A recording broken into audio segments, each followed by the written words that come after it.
அஸ்ஸலாமு அலைக்கும் வரஹ்மத்துல்லாஹி வபரகாத்துஹு. கண்ணியத்திற்குரிய பெருமக்களே, இன்னைக்கு நாம அல்லாஹ்வுக்காக நிறைய நல்ல காரியங்களை செய்யறோம். தொழுகிறோம், அதே மாதிரி குர்ஆன் ஓதுறோம், ஏழை எளிய மக்களுக்கு உதவி செய்யறோம், உறவுகளை அரவணைச்சிக்கிறோம்.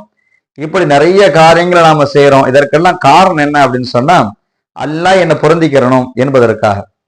அல்லாஹுடைய மாரிஃபாவை, அல்லாஹவை விளங்கக்கூடிய அதே நேரத்தில் அல்லாஹ் குறித்து அறியக்கூடிய அதே வேளையில அல்லாஹ்வை நெருங்குவதை விட்டும் தடுக்கக்கூடிய ஷைத்தானுடைய மாரிஃபாவை, ஷைத்தானை குறித்து அறிவது நம் மீது தலையாய கடமை என்பதாக இறைநேச பெருமக்கள் ஆரிஃபீன்கள் சொல்லி தராங்க. எப்படிலாம் ஷைத்தான் நம்மளை கெடுக்கிறான்? ஒவ்வொரு துறைக்கும் ஒரு ஷைத்தானை வச்சிருக்கிறான், பெரிய ஷைத்தான்.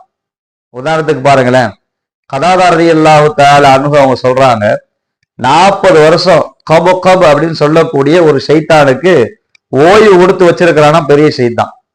அதை 40 வருஷம் முடிஞ்சவனா அவனை கூடுவானா, இங்க வாப்பா, உனக்கு நான் ஓய்வு கொடுத்தால இப்ப உனக்கு வேலை வந்துருச்சு, உன்னுடைய வேலை என்ன அப்படின்னு சொன்னா, இதை பாரு, இந்த வாலிபன் நல்ல காரியங்களை செய்வதற்காக இறங்குறான், நல்ல காரியங்களை செய்ய வேண்டும் என்பதற்காக களத்துக்கு வரான்.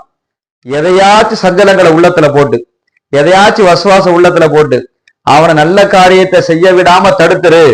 இவ்வளவு நாள் உனக்கு நான் ஓய்வு தந்தது காரணம் இதுதான், இவனை கெடுக்கிறதுக்கு தான் என்பதற்காக ஷைத்தான் சொல்லுவான் என்பதாக கதாதா ரலியல்லாஹு தஆலா அன்ஹு அவங்க சொல்றாங்க. அதனால பெருமக்களே, எந்தெந்த துறைக்கு எந்தெந்த வேலைக்கு ஷைத்தான் ஆளை இறக்குறான் என்பதை விளங்கி நல்ல காரியங்கள் செய்யக்கூடிய நம்முடைய இளவர்களுடைய உள்ளத்தில் ஏற்படுகிற அந்த சஞ்சலங்களை, வசுவாசுகளை போக்க வேண்டும்.